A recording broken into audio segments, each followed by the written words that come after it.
Hey guys, thanks for tuning in to my review of the Nooie 360-degree motion tracking full HD surveillance camera. So here's a little bit of information, unboxing, and some of the stuff, and we're going to set her up, and I'm going to tell you what I think of it. So here's some of the features. Full HD, it's a PT, not a PTZ. You can zoom with the app, but not optically.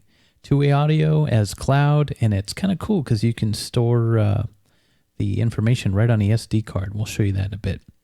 So just unpackaging some items here, just kind of showing you what you get in a box, what to expect. That's a little mounting plate. I didn't get the screws for the mounting plate though, but not a big deal.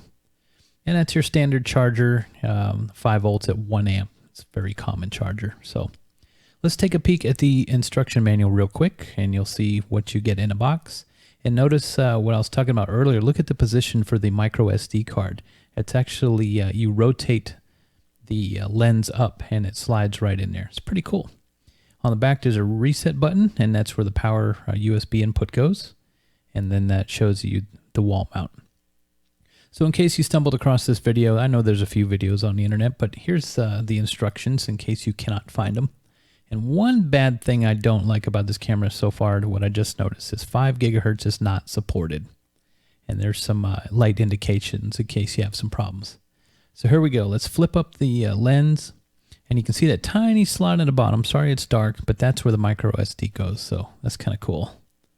So let's plug her in and see what she does. So this is the initial power up phase. The camera will rotate and rotate back the other direction, and you'll get a sequence of light flashes, and I believe you'll get an audible sound to let you know that the camera has passed its self-test.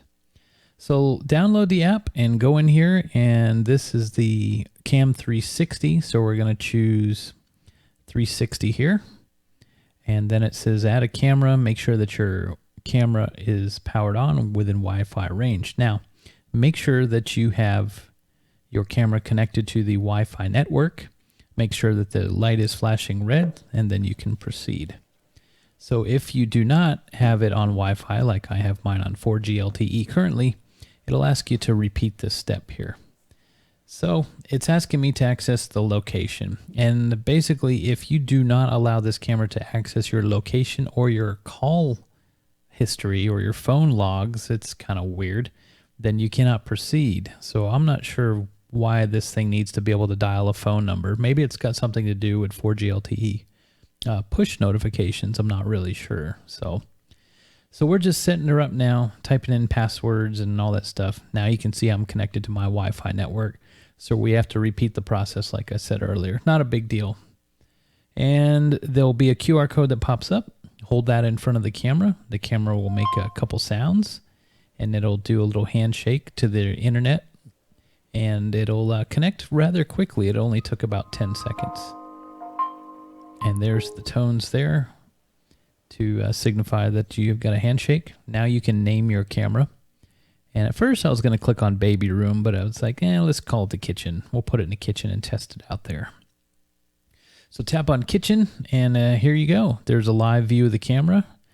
And it's telling you that you can swipe left or right, up and down. And you can notice that the delay is very short on this camera. So I've had some issues with this camera, and you'll see right here I'm tapping on it, trying to go to a live screen, a live shot. And now it's saying that my camera is offline. And it decided to reboot in the middle of that. I'm not sure if it was a firmware update or not. So it says everything is offline, the camera is offline. However, the white status light, according to the manual here, the solid white light at the bottom denotes that this device is working properly. So, well, let's give her another shot. So let's pull her up, and okay, now we're back. So we're back. The camera seems to be working fine. I'm not sure what was going on. So I'm going to put a little sticker on the back here just so you can see that when I move the camera, you can see that thing. See how it turns? Before it was kind of hard to tell, but you can actually see physically how the camera itself moves in response to when I ask it to move, doing a thumb swipe. So it's relatively quick for the most part. The delay is relatively short. There were some times where I swipe left just like that or swipe right, and there was no response.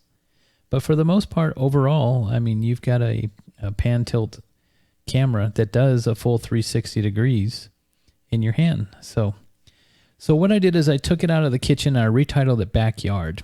And it's about, I don't know, maybe 20 feet from the wireless router. And it attempts to connect and it gets to 95% and then it stops. And it says connection signal strength is weak, and it makes you reconnect. So that failed 3 times. So I reset the app, and here I am resetting the app. And you can see up there that I did have a connection for a while, and I'm not sure what happened to it. We were not running the microwave because microwaves are 2.4 gigs and they will interfere.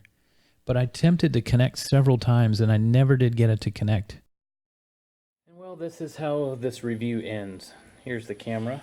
You can show that there's a status light and it's supposed to be working, but it says the Wi-Fi is too weak. So I'm going to show you exactly where it is. I wanted to put it on the outside patio so I could capture some wildlife. And here's how far away the router is. I'm just going to walk over here.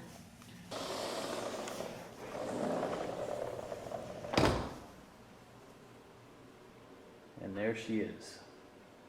Alright, outside, just wanted to show you guys. You can see the IR LEDs and the status light. It says everything's A-OK.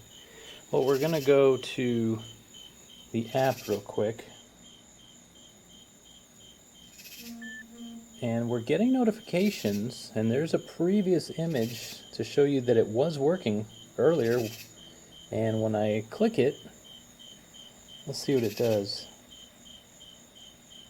Basically, it goes to 95% and then stops.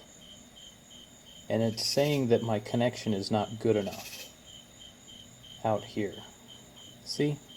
It stops again at 95%. So let's go to speed test. So now let's check the speed test, and we'll see what my signal is right here.